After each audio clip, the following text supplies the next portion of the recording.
ప్రభు అయిన యేసుక్రీస్తు నామానికి మహిమ కలుగును గాక. యేసుక్రీస్తు నామంలో అందరికీ వందనాలు. దేవుడు మిమ్మల్ని అందరినీ దీవించి బలపరచును గాక.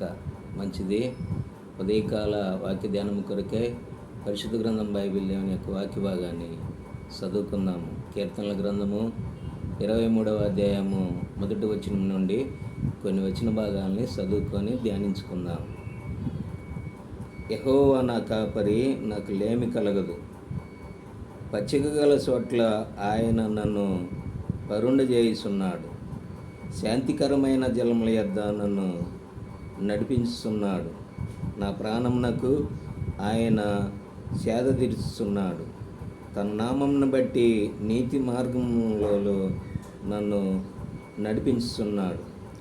గడాంధకారపు లోయల్లో నేను సంచరించినను ఏ అపాయమునకు భయపడను.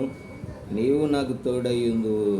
నీ దుడ్డుగర్రయు నీ దండము నన్ను ఆదరించును. మంచిది.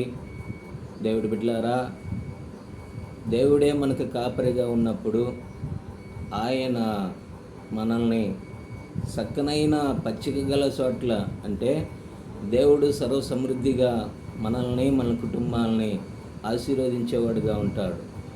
మరి శాంతికరమైన జలములు, నిజంగా దేవుడిచ్చే ఆ జీవజలము, అది సమృద్ధిగా దేవుడు మనకు అనుగ్రహించేవాడుగా ఉన్నాడు. నిజంగా ఆ సమరయ స్త్రీతో మాట్లాడిన దేవుడు, నువ్విచ్చిన నీళ్ళు తాగితే నేను కొంత సమయానికే దప్పికొంటాను, కానీ నేనిచ్చే నీళ్ళు తాగితే నీకు ఎన్నటికీ నేను దప్పికొను అని సమరయ స్త్రీతో మాట్లాడిన దేవుడు ఈనాడు మనతో కూడా మాట్లాడుతూ ఉన్నాడు. ప్రభునందు ప్రియమైన దేవుని బిడ్డలారా, ఈ యొక్క సమయంలో దేవుడు నిన్ను కూడా పచ్చిక గల చోట్లలో మరి నడిపించి శాంతికరమైన జలముల యొద్దకి ఆయన నడిపించేవాడుగా ఉన్నాడు. జీవజలము ఆయన ఉచితంగా ఇచ్చే దేవుడై ఉన్నాడు. పరిశుద్ధాత్మ ద్వారా మరి నువ్వెప్పుడు కూడా దేవుడి యొక్క విధానంలో కొనసాగాలి అని దేవుడు నీకు కాపరిగా ఉండి, ఆయన కాపరత్వంలో నువ్వు ఉన్నప్పుడు, ఆయన దొడ్లో ఒక గొర్రెపిల్లగా నువ్వు ఉన్నప్పుడు దేవుడు నిన్ను సంరక్షించి పోషించి సమృద్ధిగా దీవించేవాడుగా ఉన్నాడు. అందుకని ఒక మాట అంటున్నాడు, ఏమనంటే, గడంధకారపు లోయలలో నేను సంచరించినను ఏ అపాయము నాకు భయపడను. నీవు నాకు తోడయ్యుందువు. నీ దుడ్డుగారయ్యో నీ దండము నన్ను ఆదరించుతున్నది.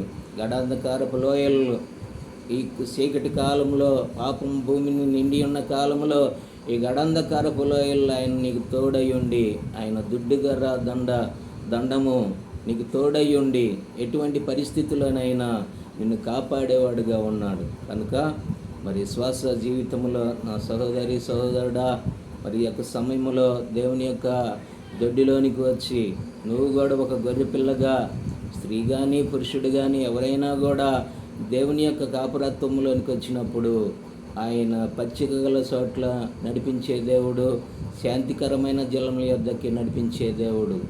గడంధకారపు లోయల్లో నువ్వు సంచరించిన ఏ అపాయమునకు నువ్వు భయపడవు. ఎందుకంటే ఆయన నువ్వు తోడై ఉండి నిన్ను దీవించేవాడుగా ఉంటాడు. కనుక మనము మన కుటుంబాలు సంపూర్ణంగా దేవుడిని నమ్ముకొని విశ్వాస క్రైస్తవ జీవితంలో ఆయన గొర్రెపిల్లగా మనం మార్చబడి ఆయనలో ముందుకు కొనసాగుదాము. దేవుడు ఇటు వాక్యాన్ని దీవించి బలపరచంగా ప్రార్థన చేసుకుందాం. మహాపురుషుడు తండ్రి, సర్వశక్తిమంతుడా, చదవబడిన వాక్యాన్ని దీవించి ఆశీర్వదించి అయా నీ ప్రజలైన వారిని, వాక్యం విన్న బిడ్డలందరినీ కూడా సర్వసమృద్ధిగా ఆశీర్వదించి దీవించి, బిడ్డలందరూ కూడా నీ కాపురత్వం కిందకి నీ గొర్రెలుగా మార్చబడి నీ యొక్క కాపురత్వంలో ముందుకు నడవటానికి సహాయం చేయమని, వారి కుటుంబాలని 30 60 100 దీవించమని యేసు ప్రభు నామములో ప్రార్థించి అడిగి వేడుకొనుచున్నాం మా తండ్రి. ఆమెన్. God bless you. దేవుడు దీవించును గాక. మరి వీడియోని లైక్ చేయండి, షేర్ చేయండి. మరి మీ స్నేహితులకి, బంధువులకి, రక్త సంబంధులందరికీ కూడా పరిచయం చేయండి. దేవుడు మనల్ని అందరినీ బలపరిచి దీవించును గాక. ఆమెన్.